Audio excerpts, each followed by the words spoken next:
दोस्तों नमस्कार, जोहार। ही चलते हैं झारखंड सूबा की ताजा खबरों की ओर, लेकिन उससे पहले अगर आपने अभी तक इस चैनल को सब्सक्राइब नहीं किया तो कर ले, जिससे कि आपको झारखंड सूबा की ताजा खबर रोजाना मिलती रहे।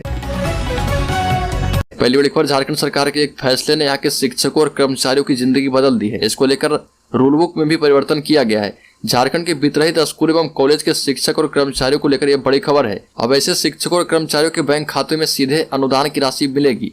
पहले शिक्षकों और कर्मचारियों को ये राशि शिक्षण संस्थान के द्वारा अनुदान राशि दी जाती थी और इसको लेकर झारखंड सरकार की तरफ से रूल बुक में बदलाव किया गया है।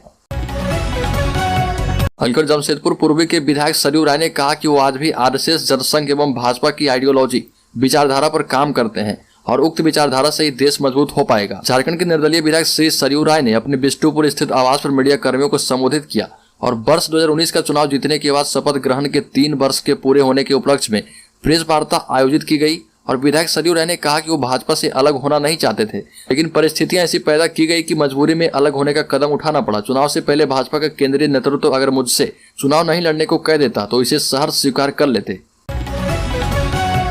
हलकर समेत शिखर जी पर सोरेन सरकार भी जल्द लेगी फैसला। 4 दिन में दूसरे जैन मुनि ने त्यागे प्राण। पारसनाथ में केंद्रीय वन एवं पर्यावरण मंत्रालय के द्वारा पर्यटन गतिविधियों पर रोक लगाए जाने के बाद अब झारखंड सरकार भी जल्द इस पर निर्णय करेगी। बोकारो में कार्यक्रम के दौरान मुख्यमंत्री हेमंत सोरेन ने स्पष्ट किया कि इस मामले को लेकर राज्य सरकार गंभीर है। ये भी कहा कि हम जैन समाज की भावना से अवगत हैं और समेत शिखर जी की पवित्रता को हमेशा बरकरार रखने के लिए संकल्पित हैं। हेमंत सोरेन ने कहा कि इस संबंध में अधिकारियों से चर्चा हो चुकी है। कुछ अधिकारी अभी बाहर हैं, इनके लौटते ही इस संबंध में निर्देश जारी कर दिए जाएंगे।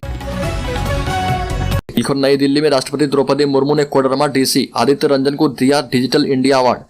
ग्रास रूट लेवल पर आम लोगों को, खासकर युवाओं को कंप्यूटर की जानकारी उपलब्ध करवाने को लेकर किए गए बेहतर कार्य के लिए कोडरमा जिला प्रशासन को डिजिटल इंडिया अवार्ड से सम्मानित किया गया। नई दिल्ली के विज्ञान भवन में आयोजित कार्यक्रम में राष्ट्रपति द्रौपदी मुर्मू ने यह सम्मान कोडरमा के डीसी आदित्य रंजन को दिया। कोडरमा झारखंड का एकमात्र जिला है जिसे यह सम्मान मिला है। सम्मान ग्रहण करने के बाद डीसी रंजन ने इस उपलब्धि के लिए सभी का आभार जताया। अलकर मुख्यमंत्री आवास में मुख्यमंत्री अधिवक्ता संवाद कार्यक्रम का आयोजन किया गया और इसमें स्टेट बार काउंसिल की अपील दरकिनार कर राज्य भर के विभिन्न एसोसिएशन के पदाधिकारी और झारखंड स्टेट बार काउंसिल के निर्वाचित सदस्यों के साथ अलग अलग जिलों से आए अधिवक्ता शामिल हुए। संवाद कार्यक्रम में काउंसिल और अधिवक्ताओं के द्वारा उठाई गई समस्याओं से मुख्यमंत्री अवगत हुए और समस्याओं के समाधान का आश्वासन दिया। अलकर चाईबासा से 2024 की राजनीतिक चौसर बिछाने पहुंचे भाजपा के चाणक्य और केंद्रीय गृह मंत्री अमित शाह ने भरे मन से कह दिया कि झारखंड भाजपा के नेता मुझसे कह रहे थे कि हेमंत सरकार को बदल दीजिए, लेकिन मैंने मना कर दिया और कह दिया कि लोकतंत्र सरकार मैं नहीं, जनता ही झारखंड की सरकार बदल देगी। केंद्रीय गृह मंत्री अमित शाह ने चाईबासा में कहा कि हेमंत सरकार को बदलने के लिए बाबूलाल मरांडी मेरे पास आए थे और बोले कि हेमंत सरकार को बदलना होगा क्योंकि सरकार आदिवासियों के साथ भेदभाव कर रही है। अलकर अमित शाह से मिले सुरेश महतो, कहा कि भाजपा और आजसू एकजुट है। गृह मंत्री अमित शाह के चाईबासा से रवाना होने से पहले आजसू सुप्रीमो सुरेश महतो ने उनसे रांची के होटल रेडिसन ब्लू में मुलाकात की। इसके बाद मीडिया से बातचीत में सुरेश महतो ने कहा कि अमित शाह से हुई शिष्टाचार मुलाकात के दौरान झारखंड की राजनीति को लेकर भी चर्चा हुई।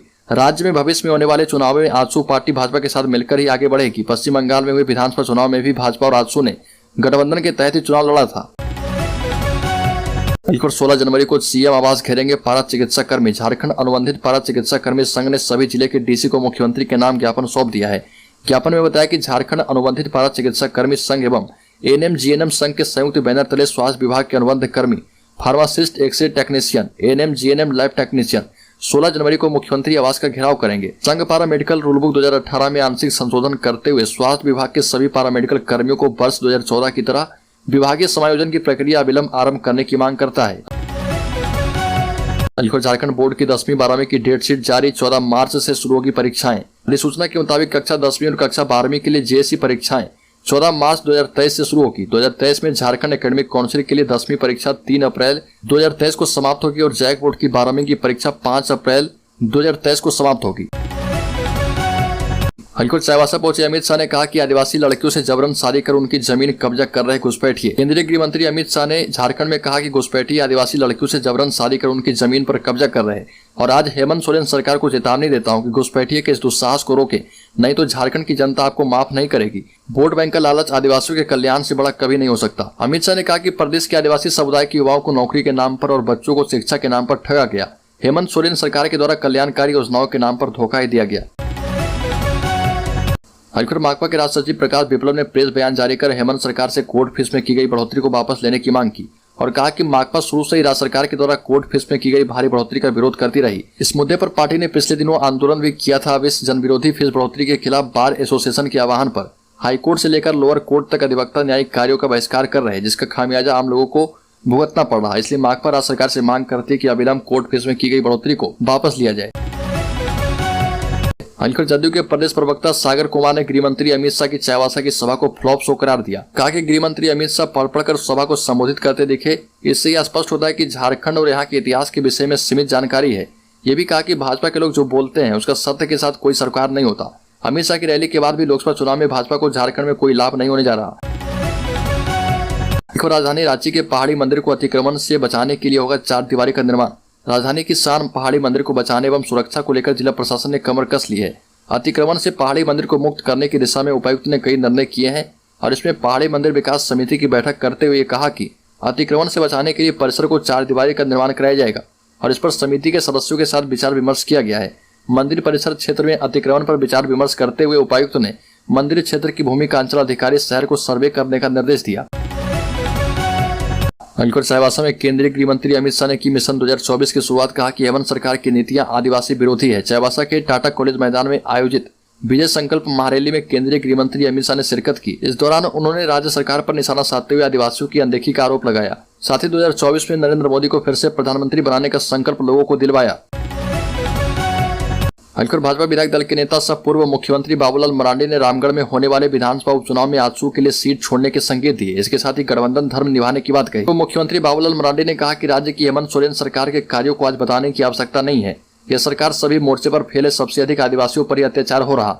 राज्य की सबसे लघु खनिज बालू यहाँ के लोगों को नहीं मिल रही। ट्रैक्टर से लेने पर पुलिस पकड़ रही है और यहाँ पर बालू माफिया बंगाल, बिहार, यूपी में बालू ढो रहे हैं। यहाँ के गरीबों को पीएम आवास बनाने के लिए बालू के लिए तरसना पड़ रहा। पिछले 3 वर्षों में राज्य में काम नहीं हुआ। सत्ता में बैठे लोग सिर्फ कमाने में लगे हैं। अंकुर केंद्रीय गृह मंत्री अमित शाह 2 दिवसीय झारखंड दौरे पर रहे। इस दौरान चाईबासा में विजय संकल्प जनसभा को संबोधित किया। इस दौरान गृह मंत्री ने झारखंड में सरकार बदलने का संकल्प लिया है। अमित शाह के बयान का झारखंड मुक्ति मोर्चा ने पलटवार किया। झारखंड मुक्ति मोर्चा विधायक सुदेवी कुमार सोनू ने कहा कि झारखंडी को उम्मीद थी कि गृह मंत्री झारखंड आने के बाद यहाँ के लोगों को 1932 सरना कोड का सौगात देंगे, लेकिन जनता को कुछ मिला नहीं। वहीं सरकार बदलने के मामले पर कहा कि सरकार किसी के बदलने से नहीं बदल सकती। जब जनता चाहेगी, जिसे बिठाएगी, जनता चुनाव में जवाब देगी। झारखंड चैम्बर ऑफ कॉमर्स के अध्यक्ष किशोर मंत्री ने कहा कि गुमला, चतरा, सिमडेगा और खूंटी जैसे आदिवासी बहुल इलाके अब तक रेल मार्ग से नहीं जुड़ पाए। रेल संपर्क नहीं होने की वजह से ये क्षेत्र आर्थिक विकास की मुख्य धारा में शामिल नहीं हो पाए।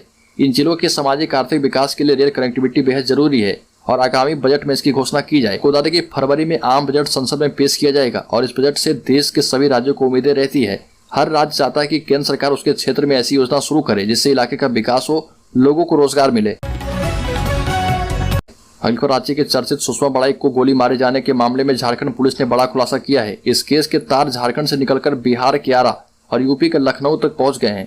सुषमा बड़ाई पर फायरिंग कर उसे घायल करने के मामले का खुलासा करते हुए पुलिस ने मामले में 3 आरोपियों को दबोचा। गिरफ्तार आरोपियों में बिहार के पूर्व सीएम जीतन राम मांझी के बेहद खास और हम पार्टी का राष्ट्रीय प्रवक्ता दानिश रिजवान भी शामिल है, जो इस पूरी वारदात का मुख्य साजिशकर्ता और आरोपी बताया जा रहा। 2 अन्य आरोपी फरहान और मुदस्सिर को भी पुलिस ने यूपी से गिरफ्तार कर लिया है। रांची पुलिस के मुताबिक वारदात को भले दिसंबर में अंजाम दिया गया हो, लेकिन तैयारी इसकी नवंबर से चल रही थी। हालांकि अपराधी अपने नापाक मंसूबे को अंजाम नहीं दे पा रहे थे। विधायक कैश कांड मामले में 3 विधायकों को ईडी का समन। आपको बता दें कि चर्चित विधायक कैश कांड मामले में कांग्रेस के विधायक अनूप सिंह के बाद डॉक्टर इरफान अंसारी, राजेश कच्छप और नमन बिक्सल कोंगाड़ी को ईडी ने समन भेजा है। कांग्रेस के तीनों निलंबित विधायकों को ईडी ने रांची जोनल ऑफिस बुलाया और ईडी की ओर से भेजे गए नोटिस के मुताबिक विधायक इरफान अंसारी, राजेश कच्छप और नमन बिक्सल कोंगाड़ी को क्रमशः 13 जनवरी, 16 जनवरी और 17 जनवरी को हाजिर होने का आदेश दिया गया है। बंगाल पुलिस की सीआईडी की जांच में यह बात सामने आई थी कि विधायकों ने कोलकाता के इस शेयर ट्रेडर महेंद्र अग्रवाल से पैसे लिए थे। बीते 9 नवंबर 2022 को ईडी ने विधायकों की खरीद फरोख्त के मामले में मनी लॉन्ड्रिंग की जांच के लिए प्राथमिकी दर्ज की थी। फिलहाल इसमें कांग्रेस के 3 विधायक डॉक्टर इरफान अंसारी, नमन बिक्सल कोंगाड़ी और राजेश कच्छप को नामजद अभियुक्त बनाया गया है।